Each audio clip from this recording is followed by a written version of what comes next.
पाजी आज रिक्शा भरे આવી ગયા है मनोज खाली करे है काल बाबा खाली करता था एक रूम गोठवाई गयो काले आज पाछो बीजो रूम ने रवेश ने सीढ़ी ने એવું ગોઠવવાનું આપણે रिक्शा खाली થઈ ગઈ है ટેકા બનાવવા બેસી ગયા બે જણા रिक्शा પડી ખાલી है माला नीचे उतर नहीं कोई मनो टेका बनावे आवाज भी जमीन આપણે બેઠા હી मनोज में पबजी में गेम रमी मस्त हवा આવે અત્યારે ત્યારે બાજુ ચાલવા આવે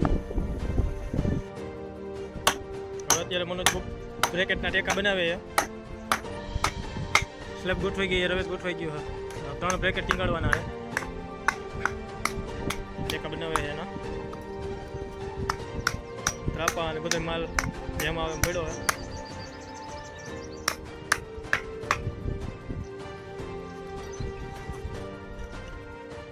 मनोज चीड़ी लઈને બ્રેકેટ માં ટોપી મારવા જઈએ અને આ બ્રેકેટ એક આપણે ટીંગાડી દીધું હોય ઉપરથી એને હવે સીડી રાખી અને નીચે પાટિયું મારવાનું છે તો मनोज હવે ટોપી લઈને ચડી ગયો ઉપર સીડીની અને હવે ખીલી મારવાની તૈયારી કરશે આમાં આ બ્રેકેટ ટીંગાડી દીધું એમાં તમે જોઈ શકો છો બેલામાં ખીલી મારે છે